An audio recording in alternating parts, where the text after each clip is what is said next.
So the 2022 NHL draft was pretty crazy. Guys pretty much were going all over the place, and that was a little bit expected going into it. But today in this video, I'm going to be going over the top 10 guys that I thought went way too late based off my personal rankings.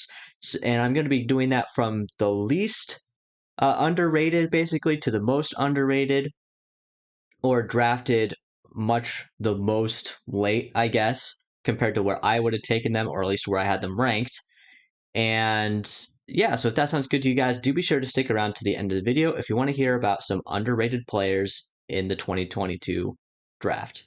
The first player is the guy we're looking at right here on your screen, and that is David Goyette from the Sudbury Wolves of the OHL. Now, I had Goyette ranked at 36, and he ended up going at 61, meaning he went 25 spots lower than I had him ranked, which is still close to a full round, or like a full round, right, is 32 picks. And most people had him ranked in the early 40s, so I was a little bit higher on him than a lot of people, but generally speaking, I think most people would say he was a little bit of a steal. Nothing crazy. He has a good combination of puck handling and playmaking that gives him a little bit of NHL upside in terms of scoring. He's still probably going to be a third line winger. He had 73 points in 66 games in the OHL this year, which is perfectly fine for a draft eligible player. Nothing crazy again, but was a pretty good pick there by, of course, the Seattle Kraken. So the Kraken overall actually had quite a good draft, I would say, and Goyette is one of those guys. I think they drafted really smart. They might have not have got a lot of guys that are like going to be super crazy good at the NHL, except for maybe Shane Wright, of course. That was a great pick.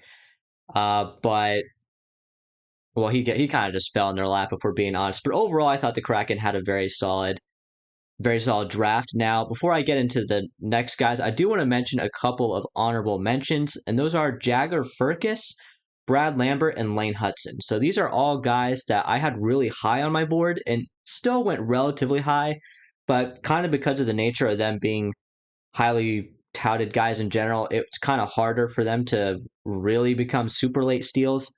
Firkus ended up going 23 spots lower than I had him ranked. Lambert went 22 spots lower than I had him ranked, and Lane Hutson went 24 spots, so just one spot less than Goyette. So those three guys all also really good picks by those respective teams. The next most underrated player in the draft class, I think, is Slovak winger Adam Seca. So Seca I had ranked at 30, and he ended up going at 63, so that is 33 spots lower than I would have taken him. Now, Sikora is a bit small. He's 5'10", 174 pounds, according to Elite Prospects. And they have him listed as a center/left winger. I could actually see him playing center. He's listed as a right winger/left winger in his draft profile, which is also by Elite Prospects. So I'm a little confused there. He's actually a guy that I do think could play center, though, given his defensive responsibility and just overall solid 200-foot game. He's not a guy that's going to blow you away with a ton of skill. I don't think he's going to score a ton of points at the NHL level, but he's a pretty smart player and kind of just does everything well. He's also pretty physical for an undersized player, which is a kind of a nice bonus, especially if you like physical players. And the role that he's going to be playing in the NHL, I think having that little physicality to him is really going to help him succeed in a bottom six role on a penalty kill. And yeah, I think he was a subtly low-key underrated guy. Now, a lot of people also had him ranked generally in the range that I had him, I believe, at least online. Like people like Will Scout had him ranked in the same range that I did. But a lot of the actual scouting agencies had him ranked in the mid to late 40s. Either way, still a little bit of a steal for me. The third player on this list is Finnish defenseman Kasper Kulemin. Now, I will freely admit that I have this guy ranked higher than pretty much everybody else, I believe. I had him ranked at 47, and he ended up going 84th overall to Nashville, meaning he was drafted 37 spots lower than I had him ranked. Generally, based off the consensus, he was taken pretty much in the range he was expected to go.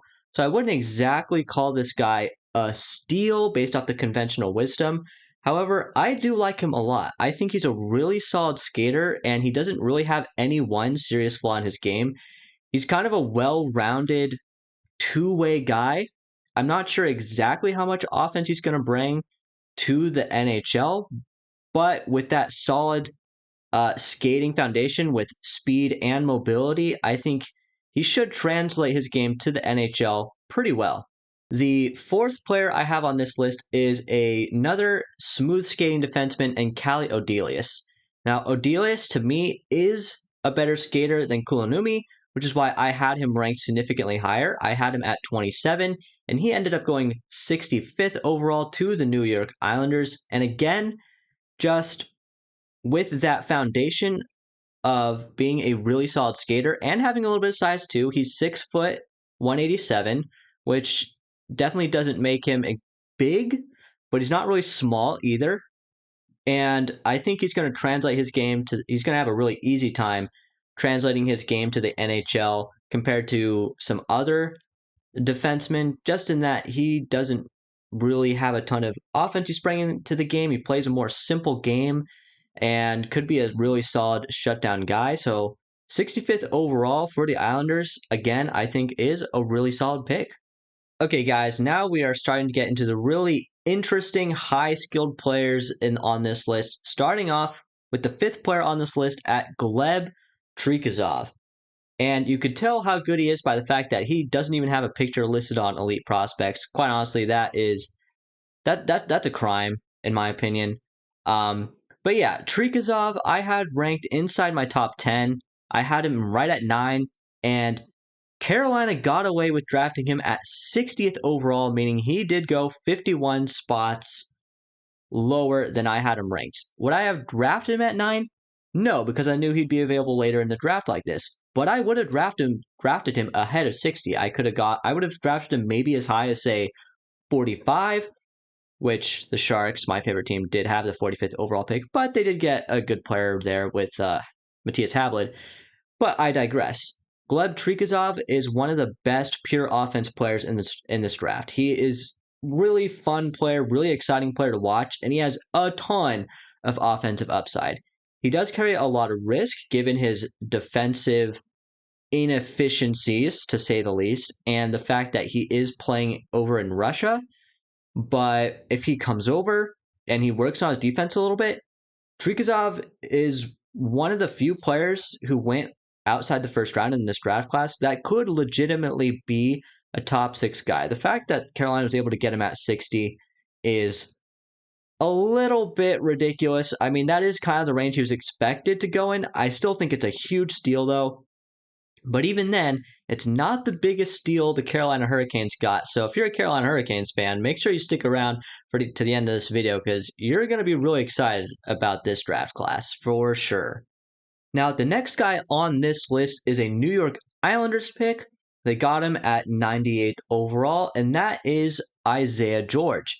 George is a 6'1" defenseman from the London Knights, and he's a little bit like Calle Odelius in that he is a really strong skater, plays a relatively simple game. I don't think he's going to bring a ton of offense to the NHL level, and he doesn't really have any serious flaws in his game. Now, you could say, well, they could bring more offense, but you don't need 6 offensive defensemen on your team, right? It is always nice to have a couple shutdown guys, unless you're the Colorado Avalanche, but even then, like their top offensive guys are also kind of shutdown guys. They're just cheat codes basically. But you can't expect to get a Cale Makar or Devon Toews in every draft. And Isaiah George at 98 is a pretty big steal. I had him ranked at 35th overall, and he ended up going at 98. So that is 63 spots. That's basically 2 rounds later than he should have gone, in my opinion. Great pick by the New York Islanders. Now, the next player here is a pretty interesting one, in my opinion, and that is Kamloops Blazers winger Matthew Semenoff. One thing you might notice by all the other guys on this list so far is that all these guys are pretty good skaters, except for maybe Goyette, but he's still an average skater, I would say. Everybody else, though, has been a pretty good skater, and Semenoff, skating is the big issue in his game, and I value skating a lot, but everything else he does is at a pretty high level. He's got a great shot, he's a good playmaker, great puck handling, he can be physical even though he's an undersized guy. He has good vision, reads plays well. It's just his skating really brings him down. And even then, I had Semenoff ranked at 89th overall, which is still relatively low, and that is largely because of his skating issues. But he ended up going 179th overall to the Dallas Stars, my second favorite team. So I am pretty happy about that. But that is 80 spots lower than I had him ranked. So that really makes him potentially a really solid steal. He's a guy that I don't think is a very safe pick. He could just not play in the NHL at all. That's how his skating is at the moment. But if he improves his skating significantly, not only could he play in the NHL, but he could play a top six role. Next, we have another Slovak player in Petr Petrovsky. Now, Petrovsky is another guy who isn't particularly skilled, but he's well-rounded. No part of his game to me really sticks out as being a serious flaw. And the one area of his game that does kind of impress me at times is his hockey sense, which isn't really a term that I love, to be honest. It's a little bit vague. It's not quite as bad as hockey IQ, but they're kind of similar in that sense, in that you can't really pin down exactly what it means. I feel like it means something slightly different to every player. But really what I mean by that is just he has good vision. He sees plays happen before they happen. He's anticipating the plays, which often allows him to get into good positions to make himself an option for a pass to set up a scoring chance or create a play for his teammates. He's also relatively decent at that. He's also not a great skater. Again, it doesn't stand out as a particular flaw in his game, but as I do value skating as the most fundamental skill, I think, for prospects, I would like to see him improve his skating a little bit. Now, he's not a guy that is going to really blow you away at the NHL level. He's probably going to play a bottom six role again, but I had Petrovsky ranked at 64, and he ended up going 185th overall to the Minnesota Wild. Really, really smart pick there, I think, by Minnesota. Now, at this point, there are only two players left, and one of them is one of my favorite players in the draft, but unfortunately, that is not Jack DeVine, but he's a really interesting pick as well. So, DeVine is, again, a guy that, a little bit like Petrovsky, not particularly skilled, but I don't think he has any serious flaws in his game as well. Probably an average skater at the NHL level, and again, probably a guy that plays a bottom six role. But the thing with DeVine was he was one of the very last picks in the draft. He was drafted 221st overall by the Florida Panthers, and I had him ranked at 81. So that is a difference of 140 spots. I couldn't believe, as I was watching the picks come in and his name stayed off the board, I honestly thought he was going to go undrafted. And I will say there were a lot of players that went undrafted that I was very surprised by. And by the time you were halfway through the seventh round, I assumed DeVine would be one of them as well. But luckily, the Panthers did take him, and with good reason.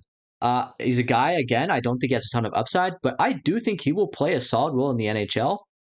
At least he could give you like solid fourth line minutes for a decent career. And to get that in the seventh round at 221st overall, that is, in terms of like pound for pound, maybe the biggest steal of the draft, actually. Now, before I get on to my final player, if you guys are enjoying this video, I would ask you guys to please do consider giving it a like. It really helps me out. Thanks. Finally, we are here, the moment Carolina fans in particular have been waiting for in the player that I think is easily, hands down, the biggest steal of the draft, and that is, of course, Russian defenseman Vladimir Grudinin. Now, what I really love about Grudinin is his skating. It's plain and simple. He is an incredible skater, arguably the best skater in the draft. He's a pretty reasonable, I would say above average straight line skater, but his mobility and explosiveness and his pivots and turns coming out of turns, particularly with that first step, just so good. I don't really think there's any player in the draft class other than Brad Lambert that is as good of a skater as Grudinin is. And he ended up going, what, 156th overall to the Carolina Hurricanes. Now, I will freely admit, I am way higher on Grudinin than almost everybody else. In fact, I am higher on him than everybody else. I had him at 10, but even then, some of the scouting agencies had him. Actually, nobody had him as low as I thought. The lowest he's at here is 88 by Bob McKenzie, and he still goes 156. That's still like 60, 70 spots lower than that. And based on my ranking at 10, he went 154 spots lower than where I had him ranked. Again, like Trikazov, would I have actually drafted him at 10? No. But he's a guy that I would have easily considered drafting at 45, 50, especially the Sharks at 45. They need defensemen. It's a risky pick, I will admit it, because of the Russian factor. And he is a small defenseman, undersized, 5'10", 159. But honestly, he plays pretty well physically for a undersized defenseman. He's not easy to beat off the puck for a guy of his size. He's very tenacious, and he's not afraid to get into those puck battles, and he will win them a little bit more often than you might expect. So in terms of undersized defensemen in this draft class, I don't think he is the worst in terms of having undersized player problems. However, there is that risk, that added risk, with the fact that he is a Russian player. Particularly, he plays for Moskva, which I feel like is, I don't know, it's a weird situation with Russian players in general, but we'll see what happens in the next few years. In any regard, though, if he does come over and plays for the Carolina Hurricanes, he's going to be an absolute steal. Should be a top power play guy. Could easily end up being like a 50-point guy at the NHL level, I think, if not more. And yeah, getting that at 156, is that right? 156 overall, that is absolutely ridiculous. Okay, guys, that is it for this video. Thank you so much for watching once again. And if you want to see more of my NHL draft content, I will put another video on the screen right below me this time for you guys to enjoy. So go ahead and click on that if you want to. Don't if you don't want to. But whatever you do, have a nice day.